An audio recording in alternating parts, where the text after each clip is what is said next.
Hello दोस्तों, स्वागत है आपके अपने चैनल रेडी फॉर एग्जाम जज साहब में। दोस्तों आज हम बताने वाले हैं आईपीसी के बारे में। सर्वप्रथम पहले इंट्रोडक्शन बताएंगे, उसके बाद से डिफिनीशन बताएंगे और उसके बाद काजेज ऑफ क्राइम बताएंगे। उसके बाद से दोस्तों elements of crime and stage of crime बताएंगे। दोस्तों ध्यान से सुनिएगा और नोट भी करते जाइएगा। तो दोस्तों सबसे पहले इंट्रोडक्शन देखेंगे। दिया है दोस्तों, the primary and the principal object of criminal law is maintenance of public order and protection of society from antisocial behavior by prescribing rules of conduct and by punishing a person who violate law by holding a fair trial। अब दोस्तों इसका मतलब ये हो गया कि तो दोस्तों इसका अर्थ ये हुआ कि आपराधिक कानून का प्राथमिक प्रिंसिपल ऑब्जेक्ट और मुख्य उद्देश्य सार्वजनिक व्यवस्था बनाए रखना है, maintenance of public order and protection of society from anti social behaviour, और कानून का उल्लंघन करने वाले व्यक्ति को निष्पक्ष सुनवाई करके, देखिए फेयर ट्रायल, निष्पक्ष सुनवाई करके असामाजिक व्यवहार एंटी सोशल बिहेवियर से समाज की सुरक्षा करना है, प्रोटेक्शन ऑफ सोसाइटी। अब उसके बाद से दोस्तों इसके भी दो एलिमेंट्स होते हैं या ऑब्जेक्ट भी कर सकते हैं कि ए फेयर ट्रायल, निष्पक्ष सुनवाई, therefore must achieve two object. पहला है it must be fair to the accused and दूसरा है it must also be fair to the victim. यानी कि ये अभियुक्त के लिए जो दिया है उसके लिए भी निष्पक्ष होने चाहिए और जो पीड़ित पक्षकार है यानी विक्टिम पर्सन है जो, उसके लिए भी निष्पक्ष सुनवाई होनी चाहिए। ये तो हो गया दोस्तों इंट्रोडक्शन। अब आइए क्राइम क्या है इसका डिफिनीशन देखते हैं। तो दोस्तों क्राइम का डिफिनीशन देखें तो meaning the expression crime has not been defined in the penal code 1860। ये दोस्तों पेनल कोड के से परिभाषा मतलब परिभाषित नहीं दिया गया, यानी कि जो आईपीसी है इसमें क्राइम का डिफिनीशन नहीं बताया गया है। स्टेटेड सिंपली, अगर सरल शब्दों में कहें तो crime is violation of a criminal code. It is an act prohibited by law as injurious to public. It is an act deemed by law to be harmful to society in general, though the ultimate sufferer is an individual. दोस्तों सरल शब्दों में कहें तो अपराध आपराधिक संहिता का, एक क्रिमिनल कोड का वायलेशन है, ठीक। और it is an act prohibited by law as injurious to public, यानी कि यह कानून द्वारा सामान्य रूप से समाज के लिए हानिकारक माने जाना है वो अला है, यानी कि इंजूरियस टू पब्लिक है, इसलिए इसको क्या गया, प्रोहिबिटेड किया गया है। It is an act deemed by law to be harmful society, यानी कि यह कानून द्वारा सामान्य रूप से समाज के लिए हानिकारक माना जाता है। इंजूरियस टू नहीं, harmful to society in general, though the ultimate sufferer is an individual. हालांकि दोस्तों अल्टीमेट अंततः सफर फॉर इंडिविजुअल, एक व्यक्ति ही इसका पीड़ित होता है, लेकिन फिर भी ये समाज के लिए हार्मफुल माना गया है। और क्राइम इज दस commission of an act prohibited by law and subject the other to punishment। इस प्रकार दोस्तों 10 इस प्रकार कानून द्वारा निषिद्ध कार्य को, प्रोहिबिटेड कार्य को क्या करना है, अंजाम देने, एक अंततः उसका परिणाम देता है, और जो कृत्य किया रहता है, जो टास्क किया रहता है, क्राइम किया रहता है ऑफेन, उसको पनिशमेंट करता है।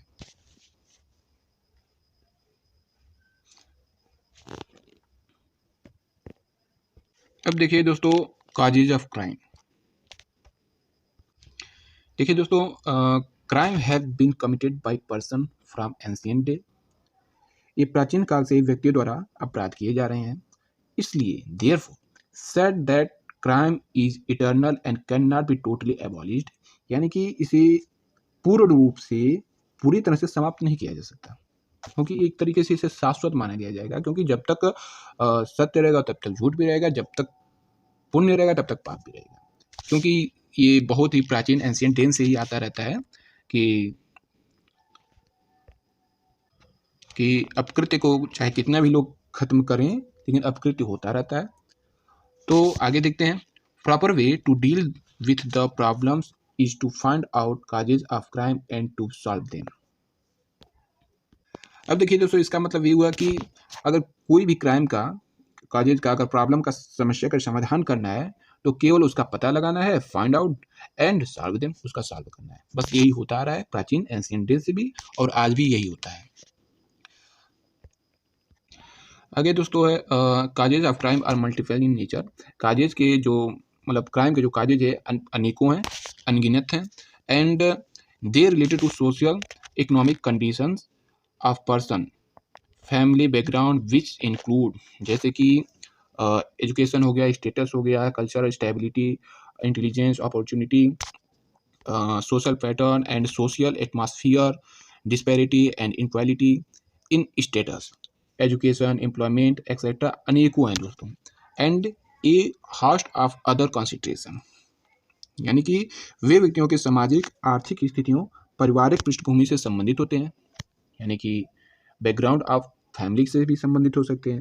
अब दोस्तों इसमें ये भी आ सकता है किसके कारण काजेज होता है, तो शिक्षा के कारण हो गया, स्थिति के कारण हो गया, संस्कृति के कारण हो गया, स्थिरता के कारण हो गया, बुद्धिमत्ता के कारण हो गया, यानी कि विवेकवान के कारण हो गया, अपॉर्चुनिटी, किसी को अवसर मिल जाता है तो उसको हो जाता है, मतलब क्राइम कर देता है, सोशल पैटर्न और सामाजिक ढांचा से हो गया, सामाजिक माहौल से हो गया, और फिर से एजुकेशन हो गया, ये भी आपका। तो दोस्तों अंततः मतलब अनेकों कारण हैं क्राइम की, और दोस्तों इसका कोई समाधान भी निश्चित रूप से नहीं हो सकता है, क्योंकि एक काजेज क्राइम आएंगे तो उसका निदान होगा, उसको सॉल्व किया जाएगा, तो दूसरा कोई ना कोई अवश्य करता है। अब देखिए दोस्तों सबसे इम्पोर्टेंट ये कि एलिमेंट्स ऑफ क्राइम, इसका दोस्तों परीक्षा में, एग्जाम में अनेकों बार पूछा जाता है, एलिमेंट्स ऑफ क्राइम और स्टेज ऑफ क्राइम। तो सबसे पहले एलिमेंट्स ऑफ क्राइम देखते हैं। तो ये 4 प्रकार के होते हैं दोस्तों, 4 एलिमेंट्स होते हैं। सबसे पहले है ह्यूमन बीइंग, यानी कि एक व्यक्ति, ए मैन। तो एलिमेंट्स ऑफ क्राइम हो गया ए ह्यूमन बीइंग, यानी कि person. The IPC makes every person liable to punishment for every act और ओमिशन कॉन्ट्रेरी टू लॉ, यानी दोस्तों इसका मतलब ये हुआ कि आईपीसी प्रत्येक व्यक्ति के लिए, एवरी पर्सन के लिए लायबल फॉर पनिशमेंट, एवरी प्रत्येक एक्ट और ओमिशन के लिए, यानी कि प्रत्येक कार्य या भूल के लिए दंड का पात्र मानता है और बनाता भी है। और पर्सन मीन्स नेचुरल पर्सन, यानी कि ए मैन या वुमेन, जो भी बुद्धिजीवी हैं, विवेकवान है, उसको एक नेचुरल पर्सन कहते हैं। तो ये पर्सन का मतलब केवल व्यक्ति से नहीं होगा, मतलब ये मैन से नहीं होगा, इस सभी से होगा। और ये ह्यूमन बीइंग, यानी कि मैन और वुमेन, ठीक। एज आल्सो ज्यूरिस्टिक, देखिए दोस्तों आगे क्या दिया कि आल्सो ज्यूरिस या लीगल पर्सन, प्रत्येक व्यक्ति से होगा। Thus the first element of crime is that the act must have been done by human being by person. इस प्रकार दोस्तों हम कह सकते हैं कि अपराध का फर्स्ट एलिमेंट, पहला तत्व यही है कि अपराध किसी व्यक्ति के द्वारा ही किया गया, व्यक्ति के द्वारा या व्यक्ति से रिलेटेड या उससे संबंधित हुआ हो। और प्राचीन काल में प्रतिशोध का सिद्धांत भी प्रचलित था। In ancient days the theory of retribution was in vogue, यानी कि प्राचीन काल में ये होता था कि प्रतिशोध का, टिट फॉर टैट, यानी कि जैसे को तैसा, या खून के बदले खून, ये होता था ना कि ए टूट फॉर टूट एंड आई फॉर आई, यानी कि अगर किसी का दांत तोड़ दिया है तो उसका भी दांत तोड़ दिया जाए, किसी का आंखें जख्म हो गई हो तो उसकी आंखें निकाल दिया जाए। मतलब ऐसा प्रतिशोध का प्राचीन समय में नियम था। हेंस इसलिए इवन एलिमेंट्स आर पनिश्ड, इससे जो जानवर होते थे जिनका इंटेंशन भी नहीं था बुरा करने का, वो भी इससे पनिश्ड हो जाते थे। अब आगे देखते हैं कैसे, बहुत इंटरेस्टिंग है दोस्तों, कि if A pig kills child और a horse kicks a man, यदि कोई शुगर किसी बच्चे को मार देता है, यानी कि पिग कोई बच्चे को मार देता है, या हॉर्स कोई मैन को लात मार देता है, तो उससे एनिमल को भी पनिश्ड दिया जाता था, ठीक। जैसे कि if an ass destroys crop in a field not belonging its master, यानी कि अगर कोई गधा जो है वो किसी की खेत को जैसे कि बर्बाद कर देता था, खत्म कर देता था, नुकसान पहुंचाता था, अगर उसके मास्टर का नहीं है, उसके मालिक का नहीं है, तो it's one year can be chopped off, उसके एक कान को काट दिया जाता था। ठीक, and it repeats the same offence it में लास्ट सेकेंड वन आल्सो, और यही कार्य, यानी कि अगर फिर से एक कान काटने के बाद उसकी फिर से वही गलती दोहराता था तो उसके दोनों कान को काट दिया जाता था। तो इस प्रकार से दोस्तों ये प्राचीन समय में बहुत ही बुरी एक तरीके से रोस्ट नियम थी, अब उसको सुधारा गया। अब देखिए दोस्तों, बट एज सोसाइटी डेवलप्ड, अब सोसाइटी जब डेवलप्ड हुई तो it realised that the constituting in an offence mens rea, दोस्तों आप ध्यान दीजिएगा, मेंस रिया इविल इंटेंट और गिल्टी माइंड वाज नेसेसरी, यानी कि कोई भी अपकृत्य के लिए, अपराध के लिए एक मन स्थिति यानी कि बुरा इरादा होना या दोषी मन होना अति आवश्यकता होती है, वाज नेसेसरी, आवश्यकता होती है। लेकिन no animal can be input with guilty mind, यानी कि कोई किसी जानवर में एक गिल्टी माइंड नहीं हो सकता है, इनपुट नहीं होता है normally. Therefore the must be human being who must have committed some act or omission which should be contrary to law or punishable under the state, यानी कि दोस्तों एक मनुष्य ही बुरा या गलत सोच सकता है या एक्ट या ओमिशन कर सकता है जिससे कि वो पनिशेबल अंडर द आईपीसी से हो सकता है। अब no doubt person would include the juristic और लीगल पर्सन, अब कोई भी व्यक्ति इसमें कोई संदेह नहीं होता है कि वो लीगल पर्सन है या नहीं। As such a company, corporation or legal entity can also be punished in certain cases if it has committed an act or omission contrary to law, यानी कि अगर जो निगम है, कंपनियां हैं कोई भी, तो कुछ मामलों में दंडित भी किया जा सकता है यदि उसने कानून के विपरीत कोई कार्य या भूल या चूक की। तो ये हो गया दोस्तों ह्यूमन बीइंग, यानी कि एक व्यक्ति के लिए होना, एक जर्नल पर्सन के लिए होना, लीगल पर्सन के लिए होना, एक यूरिस्टिक के लिए होना, बहुत ही एक पहला तत्व आपका इंपॉर्टेंट है। अब आइए देखते हैं मेंस रिया, यानी कि आपका दूसरा एलिमेंट्स। दोस्तों मेंस रिया जो गिल्टी माइंड है, ये भी एक अलग तरीके से पूछ देता है, स्पेशली पूछ देता है कि what was the mains Riya, mains रिया क्या है, या अपराध के लिए मेंस रिया होना जरूरी है, मतलब ऐसे ही एक स्पेशली पूछ देता है, स्पेसिफिक। तो इसके बारे में आप देख लेते हैं। दोस्तों evil intent the second constituent of crime is mains Riya, guilty mind and evil intent, यानी कि दूसरा जो तत्व है मन स्थिति, यानी दोषी मन या बुरा इरादा होता है, और बिना मनमर्जी यानी कि बुरे इरादे के कोई अपराध नहीं हो सकता। It is said that there can be no crime without mens rea और इविल इंटेंशन, यानी कि बिना बुरे विचार के, बिना क्या कहा जाता है, आशय से, बुरा आशय से कोई भी क्राइम नहीं हो सकता, ऐसा कहा जाता है। Every crime requires guilty mind, bad intention.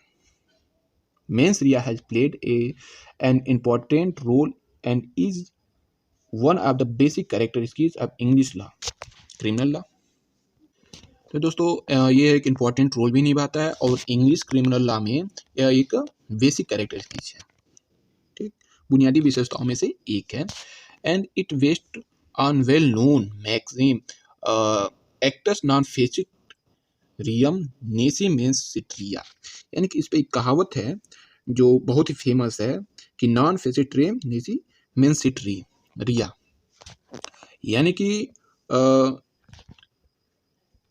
कि दोस्तों intent and act together will constitute a crime or act alone does not make a man guilty unless intention appears so, यानी कि अगर कोई व्यक्ति इरादा और एक साथ कार्य करेगा तो अपराध होगा, लेकिन अकेले कार्य करना किसी व्यक्ति को दोषी नहीं बनाता जब तक कि उसका आशय इसका न हो, इरादा ऐसा बुरा नहीं हो। तो लेकिन ये दोस्तों जो आईपीसी है, देखिए वो इसको मानता नहीं है, और ये क्या कहता है कि but So far as the IPC concerned, it is said that the above doctrine does not apply in as much as the provision of the code are clear, which include the said principle. यानी कि जहाँ तक IPC का संबंध है इसका, यह कहा जाता है कि उपरोक्त सिद्धांत above doctrine does not apply as much as सिद्धांत लागू नहीं है, क्योंकि संहिता की प्रावधान स्पष्ट है, बिल्कुल क्लियर है। एंड ये आगे क्या है, क्लियर क्या है, ये उसमें बता दिया गया है। आईपीसी में 511 जो हैं उसमें पूर्ण रूप से बता दिया गया है कि किस क्राइम के लिए क्या सजा होनी चाहिए।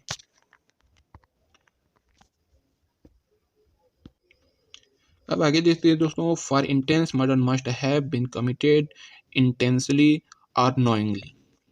यानी कि आगे उदाहरण के रूप में बताया है कि murder must have been committed unintentionally unknowingly, तो सेक्शन 300 लगेगा। ठीक, यानी कि हत्या जानबूझकर या जानबूझकर की गई हो तो सेक्शन 300 धारा 300 के तहत उसको सजा होगी। और चोरी बेईमानी से की गई होगी, अगर theft must have been committed dishonestly तो की गई है, तो इसको 378 में देखेंगे। Cheating must have been committed fraudulently और डिसऑनेस्टली, यानी कि अगर कोई चीट करता है तो उसमें अवश्य कपटपूर्ण और बेईमानी होता है, तो इसको 415 पर देखेंगे सेक्शन। और mischief must have been committed intentionally और नोइंगली, यानी कि अगर कोई मिसचीफ दुर्व्यवहार करता है तो उसके लिए 425 सेक्शन 425 के तहत उसकी सजा होगी, तो दंड दिया जाएगा। उसके बाद से अब दोस्तों थोड़ा जल्दी देखते हैं, समय ज़्यादा हो रहा है। Intention and knowledge both related to mental attitude में also together and they are different concept.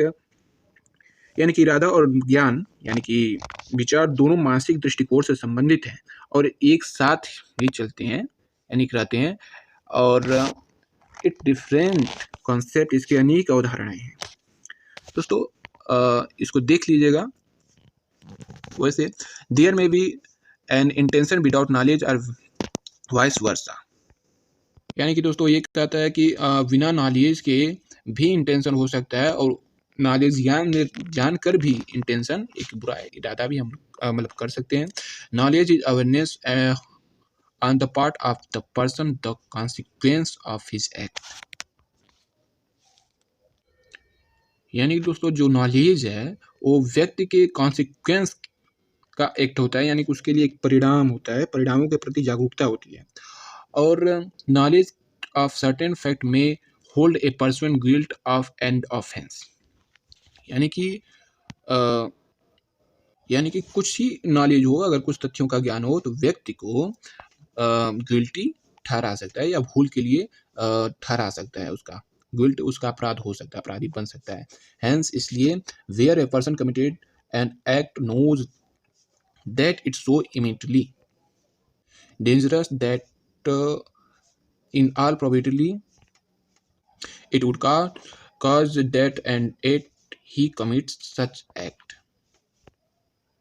यानी कि इसका मतलब दोस्तों ध्यान से सुनिएगा कि अगर कोई व्यक्ति ये समझता है, मतलब जानबूझकर कोई कृत्य करता है कि इससे इट वुड काज डेथ, इससे मृत्यु हो जाएगी, और फिर भी ये कमिट करता है, ऐसा कार्य करता है, तो it can be said that the committed murder as defined in section 300 of the code IPC.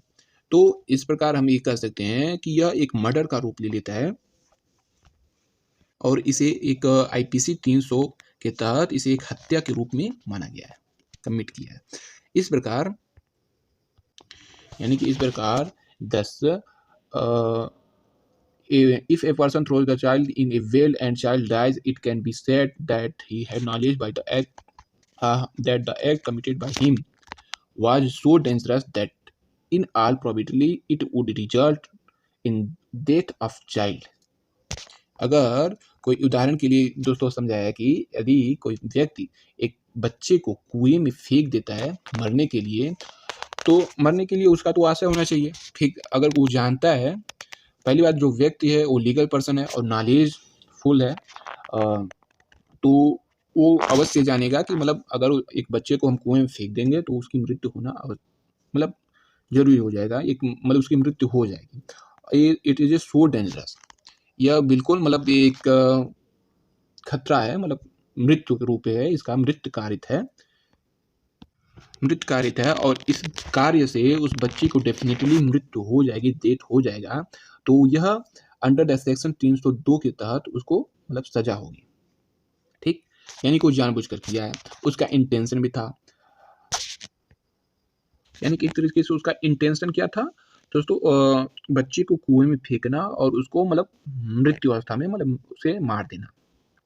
ठीक, लेकिन अब इसको दोस्तों एक तरीके से ये भी देख सकते हैं, कोई कहता है कि नेग्लिजेंस और इंटेंशन एक ही है, तो नहीं, intention also differs from negligence, मतलब कि इंटेंशन जो आशय है, इरादा, वो नेग्लिजेंस से बिल्कुल अलग है। And to put it simply, negligence is doing of something which a reasonable and prudent man would not do, or failure to do not doing something which is reasonable and prudent man would do। यानी कि अगर कोई विवेकवान व्यक्ति और मतलब negligence नहीं कर सकते, यानी कि अगर कोई एक व्यक्ति नेग्लिजेंस भूल करता है तो वह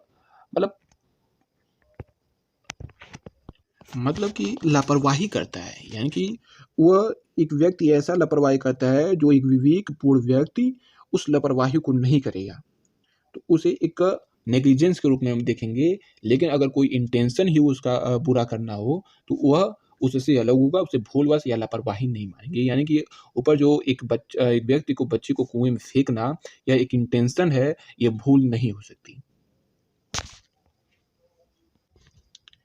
यानी कि दोस्तों अब आगे ये दिया है कि whereas in intention a man voluntary and willingly does some act, in negligence there is absence of proper care and caution with which is expected of a common person man.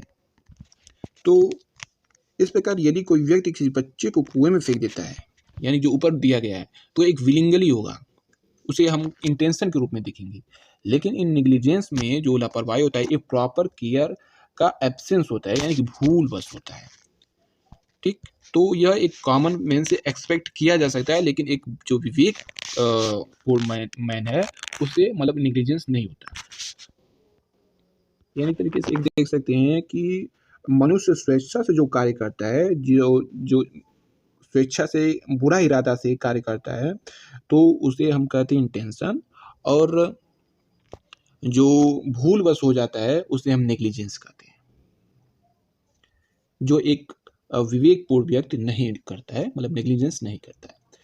अब देखते हैं, a person में also be liable for negligence on his part. लेकिन दोस्तों ऐसा भी नहीं है कि अगर भूलवश भी अपकृत्य हो गया है या अपराध हो गया है तो वह लाइबल नहीं होगा दंड के लिए, पनिश के लिए, क्योंकि a person drives A vehicle negligently or causes that of any person by negligent act he may be punished। यानी कि अगर कोई व्यक्ति अनचाहे बस ही ड्राइव करता है और वह एक व्यक्ति को मतलब टक्कर मार के मतलब मार देता है या मृत्यु कारित कर देता है, भूल बस ही, उसके आशय नहीं था जबकि, तो भी उसका पनिश उसे होगा, दंड होगा। यानी कि अगर कोई ए है, उदाहरण के रूप में समझे, अगर कोई ए है, बी को मारना चाहता है, लेकिन वो जब वो गन फायर करता है तो उसको सी को लग जाता है, तो ये नहीं कह सकता कि मतलब मैं सी को नहीं मारने वाला था। वो उसका आशय हो या ना हो, लेकिन वो जो कारित किया, अपराध क्राइम किया है, उसको पनिश मिलेगा ही मिलेगा। अब दोस्तों अगला है एक्टस रीसस, यानी कि शारीरिक मतलब वास्तविक कार्य, यानी शरीर द्वारा कारित होना अति आवश्यक है। तीसरा एलिमेंट है फिजिकल और actual act. The third element of crime is actus reus और फिजिकल और एक्चुअल एक्ट, वास्तविक कार्य होना चाहिए। एज इट सेड एक्स, दोस्तों ये जो कहावत है एक्टस नॉन फेसिट निसी मीन्स सिट्रिया, इसका मतलब ये हुआ, मतलब ये हुआ कि दोस्तों अकेला कार्य अपराध की श्रेणी में नहीं आता जबकि उसका मन उसके साथ ना हो। मतलब पहले की कहावत है कि अगर किसी व्यक्ति का मन मतलब साफ हो, उसकी नियति बुरा इरादा ना हो और उसे कोई ऑफेंस हो जाता है तो वह ऑफेंस के मतलब क्राइम में नहीं आता, ये पहले कहते थे लोग। लेकिन actus reus may be said to be a human conduct which the law prevents और प्रोहिबिट्स। यानी कि दोस्तों अगर कोई कार्य नहीं किया गया है तो कोई अपराध नहीं है, और कानून किसी व्यक्ति को केवल मन ही स्थिति या दोष के मन के आधार पर दंडित नहीं करता है। यानी कि उसका आशय तो हो बुरा इरादा का, लेकिन वह कार्य नहीं हो पाया है पूर्ण तरीके से, या मतलब कुछ भी उसका कार्य नहीं हो पाया है, उस एक्ट कारित हुआ ही नहीं है, तो केवल मन स्थिति के लिए यानी कि इंटेंशन के लिए जो आईपीसी है या जो लॉ है उसको सजा नहीं दे सकता।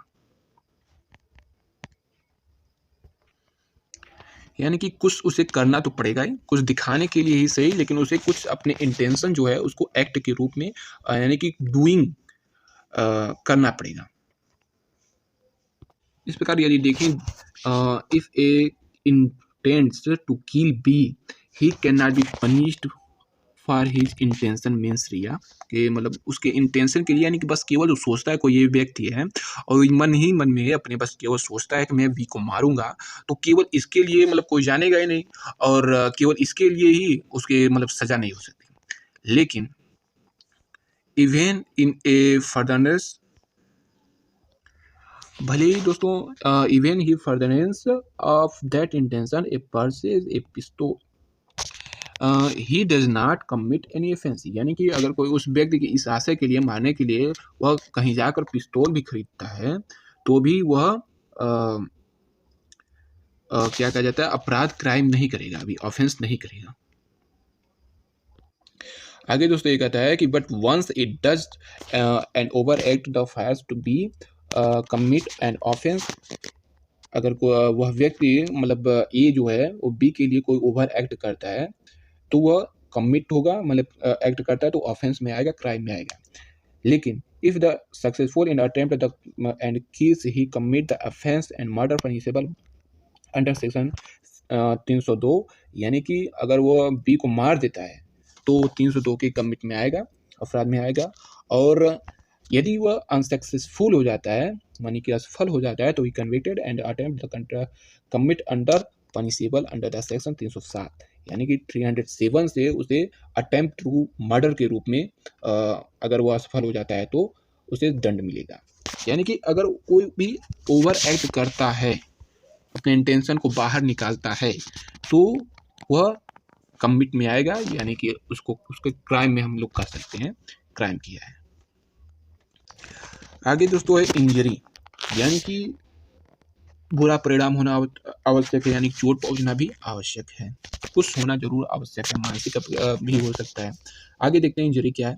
तो evil consequence the last element of crime is that such act omission must have resulted in evil consequence, यानी कि अपराध का अंतिम तत्व यह है कि कार्य या चूक परिणाम स्वरूप बुरे परिणाम हुए होने चाहिए।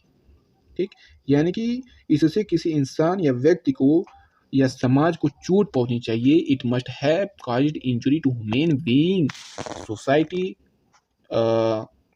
Injury is defined as any harm whatever legally caused to any person in body and mind, reputation और प्रॉपर्टी। यानी कि अगर चोट को व्यक्ति के शरीर, मन, प्रतिष्ठा, संपत्ति को अवैध रूप से पहुंचाई गई है या क्षति हुई है तो भी वह इंजरी ही हुआ है। दोस्तों ने ये नहीं जरूरी है कि मतलब शारीरिक ही कोई घात हुआ तो इंजरी में आता है, उसके लिए बॉडी, माइंड, रेपुटेशन और प्रॉपर्टी भी मतलब अगर कोई क्षति पहुंचता है तो इंजरी में आएगा।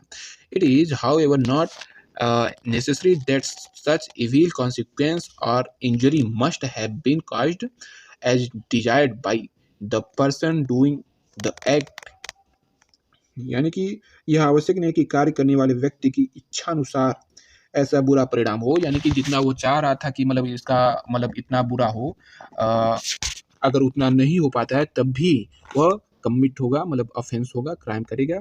इस प्रकार ए इंटेंट टू बी किल, यानी कि अगर कोई ए व्यक्ति जो है बी को इंटेंस मतलब उसका आशा है मारने के लिए किल करना चाहता है और वो फायर करता है, बट सी को लग जाता है, मतलब वो गोली जो बंदूक से निकलती है वो सी को डायरेक्ट लग जाती है और सी की मृत्यु हो जाती है, तो A can not contain the scenes he did not intend the kill, C is not liable.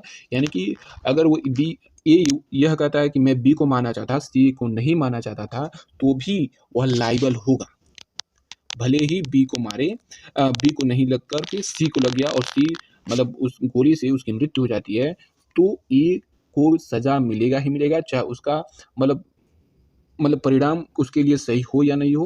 यानी कि जिसके लिए वो मारना चाहता है, यानी बी को मारना चाहता है, अगर वो बी मरे या ना मरे, लेकिन सी को अगर लग जाता है, यानी कि सी को इंजरी हो जाती है, तो भी ए को पनिश मिलेगा, दंड मिलेगा। अब दोस्तों टाइम ज़्यादा हो गया है, नहीं तो अब अगले देखते हैं, स्टेज ऑफ क्राइम।